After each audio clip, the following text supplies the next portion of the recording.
يا أيها الذين آمنوا اتقوا الله وابتغوا إليه الوسيلة وجاهدوا في سبيله لعلكم تفلحون. Kemudian ikhwatul iman, akramani wa akramakumullah, bentuk tawassul yang ketiga, tawassul yang disyariatkan adalah tawassulul mu'min ilallahi ta'ala bidu'ai akhihil mu'min lahu. Yaitu tawassulnya seorang yang beriman kepada Allah Subhanahu wa taala dalam doanya dengan apa? Dengan doa muslim yang lainnya, dengan doa saudaranya yang beriman ya untuknya. Ya. Dan dalam hal ini terbagi menjadi dua macam. Dalam hal ini terbagi menjadi dua macam. Ya, terbagi menjadi dua macam. Yang pertama adalah talabul mu'min min akhi ad-du'a lahu, yaitu permintaan seorang mukmin kepada saudaranya yang beriman agar dia mendoakan untuknya. Seperti seorang mengucapkan ud'ullaha li, doakan untukku kepada Allah. Ya, berdoalah kepada Allah untukku. Ayyu afiyani aw yaqdiya hajati wa ma asbaha dzalik. Ya, agar Allah memberikan ya kemudahan di dalam memberikan kebutuhan-kebutuhanku dan memberikan kesehatan kepadaku. Ya, ini adalah juga apa? Dibolehkan tawassul yang seperti ini, yaitu seseorang meminta kepada orang yang lain ya, karena mungkin melihat dia orang yang beriman, kuat imannya, orang yang alim, abid ya, seorang yang ahli ibadah, orang yang zuhud, sehingga diperkirakan doanya makbul. Maka tidak mengapa kita meminta doa kepadanya. Ya, meminta doa kepadanya. Kemudian artinya meminta doa di sini maksudnya apa? Agar dia berdoa kepada Allah Subhanahu wa taala untuknya. Kemudian yang selanjutnya di antara macam yang lain dari tawassulnya ya seorang mukmin kepada Allah Subhanahu wa taala dengan doa orang mukmin yang lainnya adalah apa? Doaul mukmin li akhihi duna ma talab minhu, yaitu doanya seorang mukmin ya saudaranya yang mukmin tanpa diminta darinya, artinya dengan bidzahril ghaib, artinya dengan tidak dengan permintaannya dan tidak di hadapannya ya, dengan tidak permintaannya, yaitu seperti apa? Barangkali seorang melihat ada saudaranya yang beriman dalam keadaan musibah, dalam keadaan sempit, maka maka dia mendoakan kepada Allah tentang keadaan dirinya agar dia disingkirkan dari musibahnya atau disembuhkan sakitnya dan seterusnya, tanpa dia meminta kepadanya. Maka ini juga dibolehkan. Maka dibolehkan. Sawa'un fi huduri au fi dhahril ghaib, baik itu di hadapannya ataupun di dhahril ghaib, artinya tidak di hadapannya. Seperti ketika apa? Seseorang mensolati jenazah, ataupun ketika apa? Dia berdoa kepada orang yang menziarahi kubur, atau orang yang ya sedang dalam keadaan apa? Mengunjung orang yang sakit dan seterusnya. Ya, dan seterusnya. Dan ini tidak dibedakan. Seseorang ya yang mendoakan itu adalah orang yang lebih tinggi kedudukannya atau sebaliknya, tidak ada perbedaan.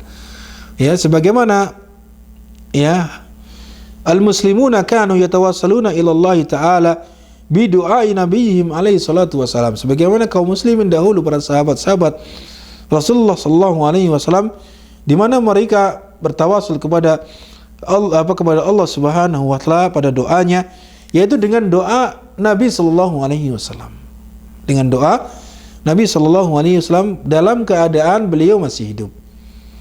Ya, seperti apa? Ketika meminta hujan dalam salat istisqa ataupun yang lainnya. Ya, fakana yad'u lahum fayustajab da'watuhu, di mana beliau mendoakan mereka dan Allah mengijabahi doa Rasulullah sallallahu alaihi wasallam. Demikian pula ikhwatul iman, a'azanillahu wa iyyakum, ya, bahwasanya Rasulullah sallallahu alaihi wasallam juga ya meminta didoakan oleh umatnya ini seluruhnya ya di dalam ya ketika kita setelah azan agar kita mengucapkan salawat atas Rasulullah sallallahu alaihi wasallam, kemudian memintakan kepada Allah Subhanahu wa taala wasilah dan juga kedudukan yang tinggi, ya, kedudukan yang terpuji dan juga keutamaan baginya. Keutamaan baginya, di mana disebutkan di dalam hadis tersebut, ya, bahwasanya barang siapa yang mengucapkan salawat atasku setelah mendengar azan, barang siapa yang mengucapkan setelah salawat atasku, kemudian dia memintakan wasilah kepada Allah Subhanahu wa taala untukku dan juga keutamaan dan juga kedudukan yang tinggi, maka halat lahu syafa'ah, maka dia akan mendapatkan syafaatku. Maka dia mendapatkan syafaatku. Nah, ini tidak lain adalah ikhwatul iman, juga merupakan bentuk wasilah, ya, di mana Rasulullah sallallahu alaihi wasallam juga didoakan dengan mengucapkan salawat di dalam salawatnya tersebut, walaupun kembalinya juga bermanfaat kepada orang yang mengucapkan tersebut, di mana Rasulullah sallallahu alaihi wasallam juga bersabda, barang siapa yang mengucapkan salawat untukku 1 kali salawat, maka Allah akan mengembalikan salawat tersebut kepadanya 10 kali.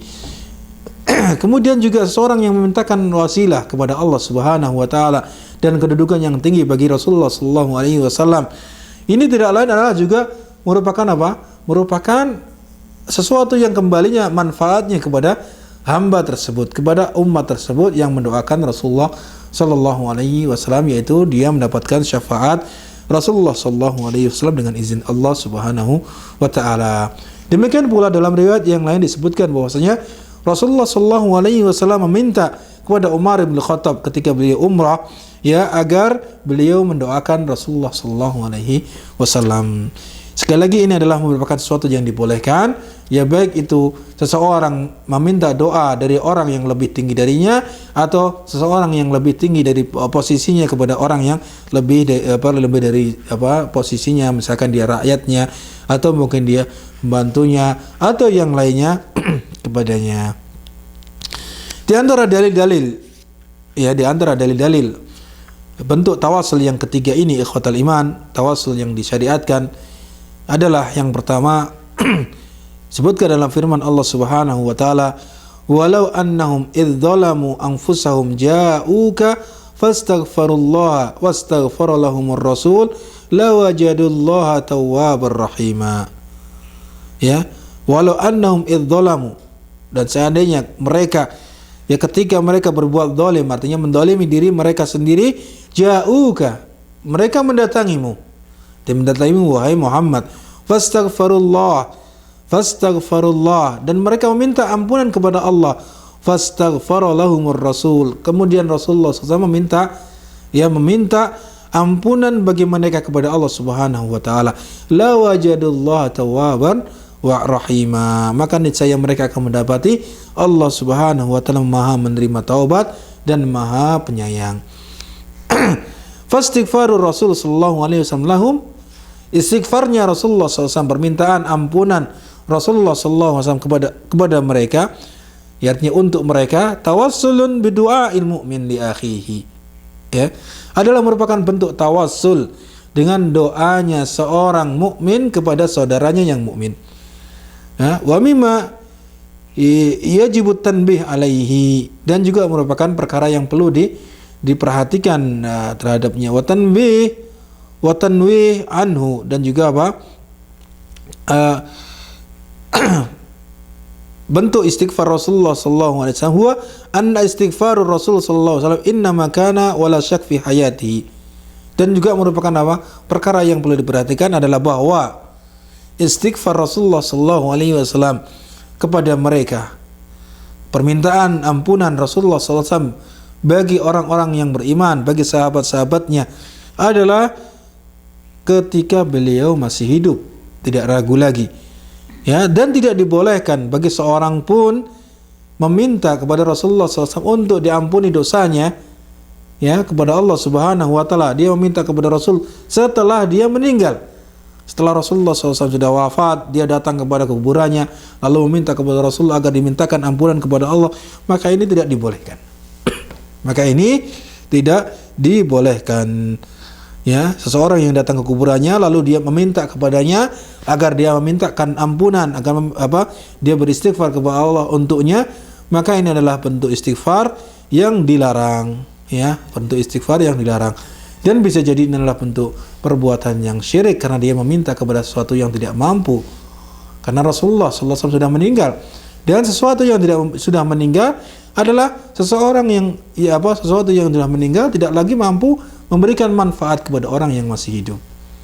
Ya, tidak mampu memberikan manfaat kepada orang yang masih hidup. Justru orang yang hidup itulah yang dapat memberikan manfaat kepada orang yang sudah meninggal dengan mendoakan mereka. Ya, dengan mendoakan mereka. Kemudian dalil dari sunnah terhadap tawasul yang ini, ya, bahwasanya tawasul yang seperti itu adalah disyariatkan adalah apa yang diriwayatkan oleh Abdullah ibn Amr ibn al-As radhiyallahu anhuma, bahwasanya annahu sami'a Rasulullah sallallahu alaihi wasallam yaqul, bahwasanya beliau mendengar Rasulullah sallallahu alaihi wasallam bersabda, "Idza sami'tumul muadzin faqulu misla ma yaqul." Ya, apabila kalian mendengar muadzin mengucapkan azan, maka ucapkanlah seperti apa yang muadzin ucapkan. Ya, thumma sallu alayya, kemudian ucapkanlah salawat untukku. Ucapkan salawat untukku. Fa innahu man shalla alayya salatan, sesungguhnya barang siapa yang mengucapkan salawat untukku satu kali salawat, sallallahu alaihi biha asyra, maka Allah akan memberikan salawat atasnya 10 kali. Artinya akan mengembalikan doa salawat tersebut, ya, dari Allah Subhanahu wa taala untuknya 10 kali. Tsumma sallallahu alaihi al-wasilah, kemudian mintalah kepada Allah untukku wasilah. Ya, wasilah. Fa innaha manzilah. Di mana wasilah ini adalah apa? Dijelaskan pada pada hadis berikutnya. Tsumma sallallahu alaihi wasilah, dan mintalah kepada Allah untukku al-wasilah. Maksudnya kedudukan fil jannah. Ya, manzilah fil jannah la tambagi illa li abdin min ibadillah, yaitu kedudukan di dalam surga yang tidak layak kecuali bagi seorang hamba di antara hamba-hamba Allah Subhanahu wa taala yang menduduki tempat tersebut. Wa arju an akuna anahu, dan saya berharap bahwa yang menduduki tempat tersebut adalah aku. Faman sa'ala liyal wasilah, barang siapa yang memintakan untukku, artinya meminta kepada Allah untukku al-wasilah, halat lahu asy-syafa'ah, maka halal baginya syafaat, maka dia akan mendapatkan syafaat nanti di hari kiamat. Rawahu Muslim, Abu Dawud, wa Tirmidzi wa Nasa'i. Hadis ini adalah hadis yang diriwayatkan oleh Muslim dan juga Abu Dawud dan juga Tirmidzi dan juga An-Nasa'i. Maka ikhwatal iman, akramani wa akramakumullah, ketika kita ingin bertawasul kepada Allah Subhanahu wa taala dalam doa kita, maka lakukanlah dengan 3 tawasul yang disyariatkan ini. 3 tawasul yang disyariatkan ini, imma dengan kita meminta kepada Allah Subhanahu wa taala dengan mengawalinya dengan apa? Dengan bentuk pujian, pengagungan, penyucian terhadap zat Allah ataupun sifat-sifatnya ataupun dengan nama-namanya, nama-namanya, kemudian kita berdoa. Maka ini bentuk tawasul yang paling tinggi. Atau yang kedua, dengan amal saleh yang kita lakukan. Barangkali kita memiliki amal saleh, mungkin kita salat malam, atau mungkin kita membantu orang lain, atau mungkin barangkali kita berbuat baik kepada orang tua, atau barangkali kita talabul ilm, atau kita membaca Al-Quran, maka sebutkan setelahnya, ya Allah, jika amal salehku ini, ya amalan yang mengharapkan ridhamu dan engkau berikan pahala kepadaku, amalan yang engkau terima, maka kabulkanlah permintaanku ini dan itu. Maka ini adalah sesuatu yang dimana dia bertawasul kepada Allah Subhanahu wa taala dengan amal saleh.